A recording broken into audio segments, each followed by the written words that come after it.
Hello again. Today I'm going to be sharing with you one of the most valued treasures of my classical music collection, Classical Music Archive.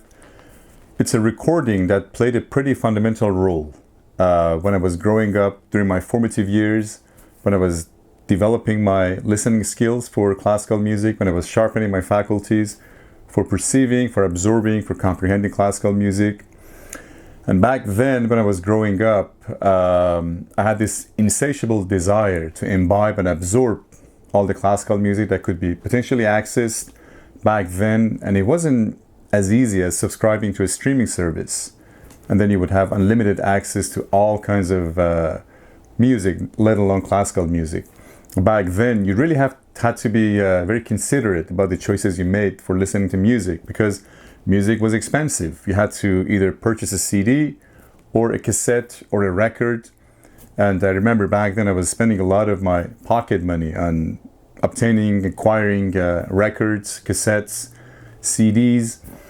And that's how I developed my listening skills. I was very careful and considerate about my choices and really appreciated music that I acquired. I remember I used to put a lot of mileage on my records and my cassettes, used to listen to them over and over and over again.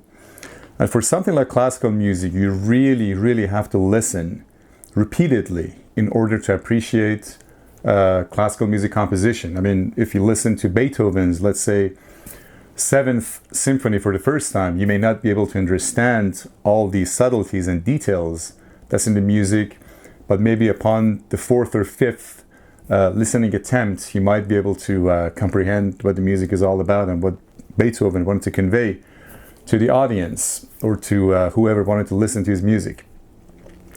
Now, this particular classical music recording is by two artists who are relatively unknown even within the classical music community. Now, these are two Swiss artists who put out a fantastic performance on compositions by two composers, Franck, his Sonata in A major that was originally written for the violin and was transcribed for the flute, and also compositions by Karl Reineck, the German composer, whose composition, basically concerto for flute and orchestra, is featured in this recording, and also the flute sonata. Now, these are all fantastic performances, but really the crown jewel of this recording is Franck's Sonata in A major and the way that these two artists have performed it. Now, I have some sentimental association with this particular recording because I attended a concert given by these two Swiss musicians many years ago, and I really liked their personality. I had a conversation with them after the concert, and then I purchased a CD as a result of that great experience that I had in the concert. And in that concert, they performed Franck's Sonata, he performed Reineck's Sonata, and he also played another piece that I absolutely loved. That was Frank Martin's ballad for flute and orchestra. And that was a beautiful piece of music, really meant for a flute player who wants to show off his flute playing skills and technical abilities, but at the same time a great piece of composition as well. And Frank Martin was another composer that I didn't know about back then, more of an esoteric composer whom I discovered through this particular concert given by these two wonderful and highly capable musicians. Now, this is the recording I'm referring to. This is, as I said, by two Swiss musicians. The flute player is Philippe Racine. The piano player is Brigitte Meyer. So Racine is a great flute player. He was more of an educator, but very technically accomplished, a great composer as well. I think he'd written some pieces for the flute and the piano and also for orchestra. And Brigitte Meyer was also a fantastic pianist, and she had excellent technical abilities. And really, this particular rendition of Franck's Sonata is highly listenable, and I really appreciate the effort that they put in this sonata, and they probably really studied the piece well, so they could master all the details and subtleties and all these kind of fine nuances in the music. And they put out a fantastic performance. Now, this CD also has great production value. The way the flute is recorded, the way the flute and piano are recorded is quite phenomenal. So the production value is also excellent. Now, one thing I really appreciate about these kind of older classical music CDs is that the booklet contains a lot of information. And back then, people actually put in the time and put in the effort to write a proper piece, or to write actually a proper description of the material presented in the CD. I mean, in this case, we have a picture of Karl Reineck, the German composer, and some kind of biography about the artist, and what really drove him to write these compositions, and which style of music that he gravitated towards. Now, through this, I discovered that Reineck was more of a conservativist when it came to classical music. He had a conservative approach because although he lived in the 19th century, he always gravitated towards the music of the older centuries. He liked classical music, the classical period, as opposed to the romantic period that he was living in. But he sort of not necessarily turned his back against the romantic or impressionist music, but he didn't like it as much as he appreciated the classical period or the Baroque period. Although in the Flute Sonata by Reineck, we can actually find some traces of romantic music or romanticism as well. And especially the third movement of this sonata is really a love poem written by this great composer. Now, the first piece, that one thing I got to say, I alluded to the classical period. Now, the term classical music is a little bit limiting because nowadays we refer to all the genres within the classical music as classical music. So classical music encompasses all these different periods. However, the classical period itself is a separate period in the music history. That was back in from 1700, I think, to 1800, or actually later than that, can be referred to as classical period.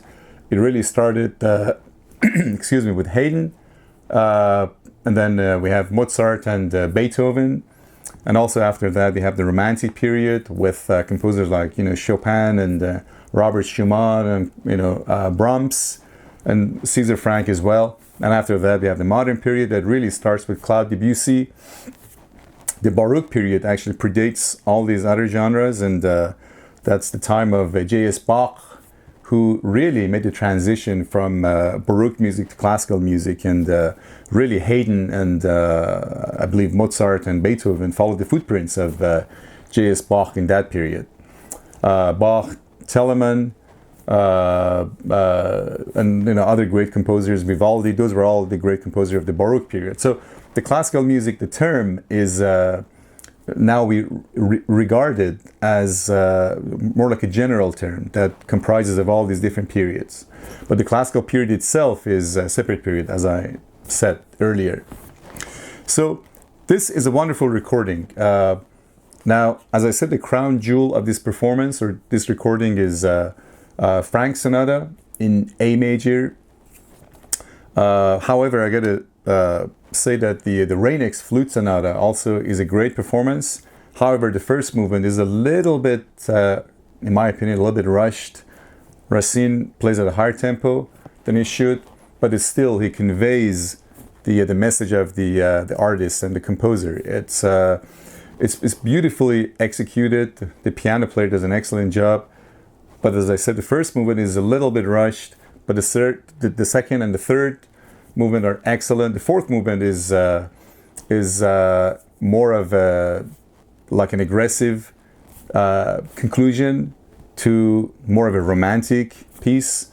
But there are also some traces of romantic music in the last movement as well. Now, so let's get to the Franck's Sonata in A major. Now, what I'm about to say may be purely subjective, but this is how I feel about Franck's Sonata, and I believe this is how Racine and Brigitte Meyer performed this excellent piece. Now, To me, it's more of a philosophical piece of music. It's got a philosophical scope to it that is really delayed gratification. So, upon first listening, like many other classical pieces, you may not be able to make the connection to the piece. I remember the first time I listened to it, didn't really understand the music much because it's a composition that presents some challenge on the part of the listener. So you as a listener have to put in the time, put in the effort, and really sit down and listen very, very carefully. So you can get used to really the feel of the music, the atmosphere that it puts out. It's more of a, like a, not necessarily a melancholic piece of music, but it's, I refer to it as transcendental. It really sort of transcends time and space and puts you in a very, very interesting state of mind. And these two musicians actually do an excellent job really providing that atmosphere and providing that sense and feeling. Now, it's so the flute, or it was written, so a little background about the Franck's Sonata in A major is that it was originally written for the violin. It was, I think, one of the last pieces that Franck ever composed. He also wrote other excellent pieces. I really like his symphonic piece. I think it's in D minor, if I'm not mistaken. He also wrote a wonderful quartet that I absolutely love and listen to all the time. He wrote a symphonic poem called Aeolides, I think that's how it's pronounced, and followed by another excellent piece called Psyche. So these are all great pieces, but really one of the best compositions that he ever wrote is this great sonata. So, and it really epitomizes his style of music, which is finds its roots in really romantic music, but he elevates it to a different level altogether. That, you know, the music really becomes transcendental. So, the first movement to me is so it's a state of cogitation, a state of deep thinking, pondering over some maybe philosophical concepts in life. You know, where did the universe, as I said, this may be purely subjective. You're asking questions in the first movement. Where did the universe come from? You know, what is the nature of reality? What is the nature of consciousness? Who am I? You know, what am I doing here? You know, what is the purpose of life? What is the purpose of existence? So you're trying to ask all these questions, and the music becomes a little suspenseful, and you sort of float into space, and you're trying to find answers to those questions. And this is my interpretation of the first movement, and I believe that my interpretation of a piece of art, of a work of art, is as valid as what the composer or the artist originally had in mind and intended the music for. And your interpretation might be entirely different, and that's also as valid as mine. So this is just the way I feel about the music, and this is how I feel how these artists actually convey that message. Racine's flute playing in this first movement is absolutely thoughtful and methodical. He really, really takes his time. He really, really puts a lot of attention on all the details in his flute playing. Now, in the beginning, the piano player, of course, starts the music, and then the flute player takes it away.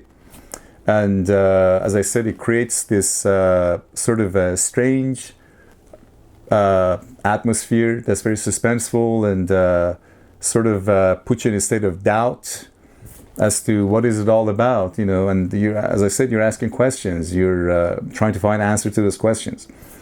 Or not necessarily you're trying to find answers, but in the second movement, maybe you're attempting to find answers to those questions. But in the first movement, you're trying to ask those questions and raise those questions and see, you know, what this life is all about. Now, there's a part in the first movement that the flute takes it away and then the piano starts again. So it's a cyclical piece of music that you hear the melody maybe a couple times in the first movement, and the second time when the piano player comes around and, plays this beautiful passage.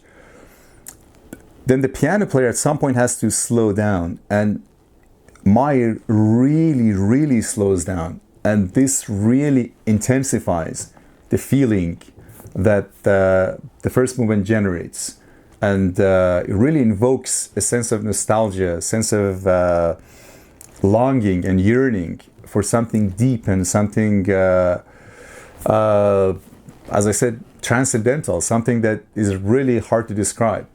So the piano player really takes their time, and to me, this is one of the qualifying elements to elevate this performance to a much higher level. Now, I've listened to a lot of great violin players and a lot of great flute players and the piano players who play together, and they miss this part. So you have to slow down to the point that it almost as if the time has stood still.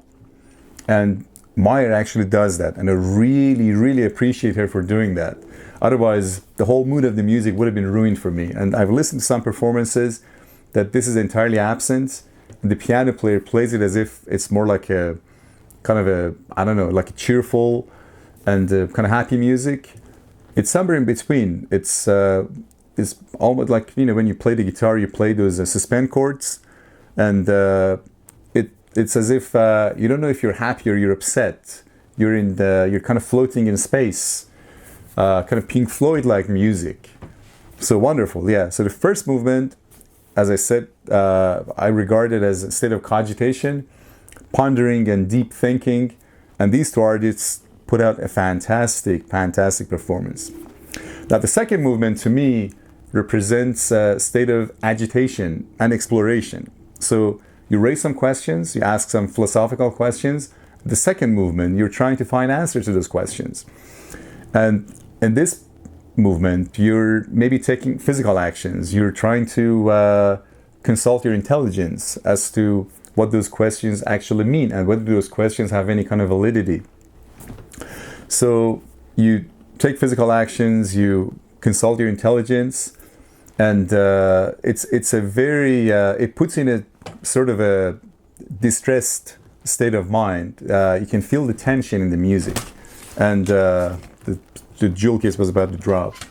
But yeah, excellent atmosphere, and I actually feel it. Now, one of the best ways to experience this piece is to sit in a dark room and turn off the lights and let the music play away, and it really puts in that state of mind. And you ask those questions, and the second movement you're trying to find answers.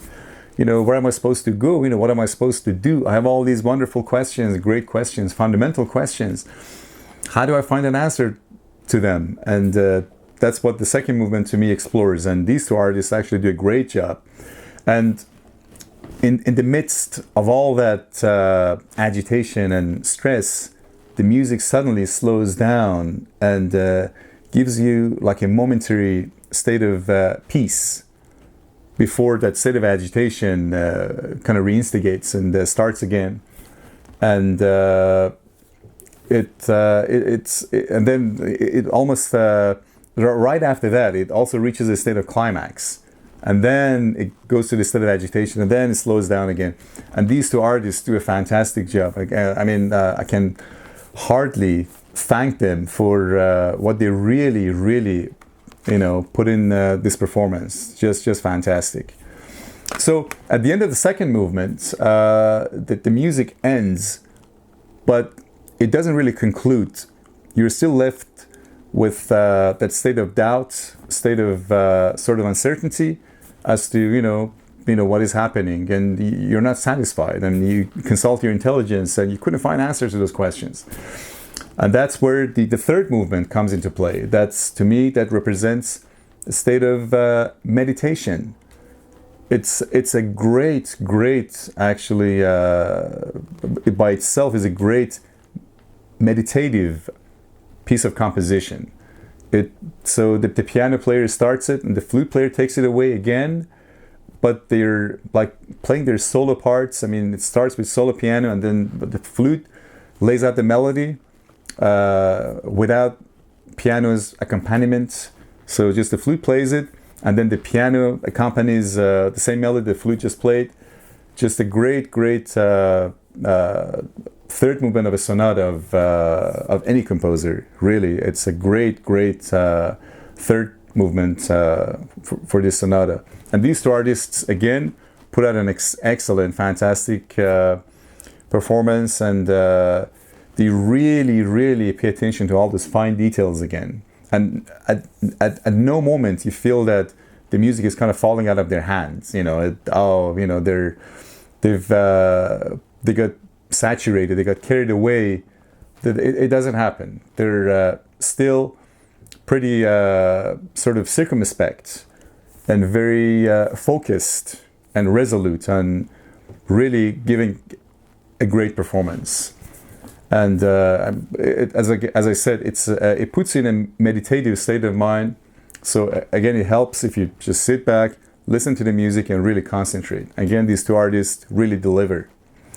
Now, the last movement, like any other, most other Franck's compositions, we have that state of eternal bliss and like eternal happiness and maybe eternal love. That's how the music concludes. To me, that represents a state of basically happiness, I would say, or a state of peace. So yeah, let's call it that. It puts in a state of eternal peace. So conclusion to the music is really in the nicest possible way. You're happy at the end of it. You have all these beautiful melodies that are intertwined. The piano player plays it, the flute player plays it, and at the end of the music, you feel as if you found answers to those questions, and you feel satisfied, and you realize that, well, maybe I didn't really have to worry as much as I did in the first movement, and being in a state of doubt and a state of distress, asking all these philosophical questions.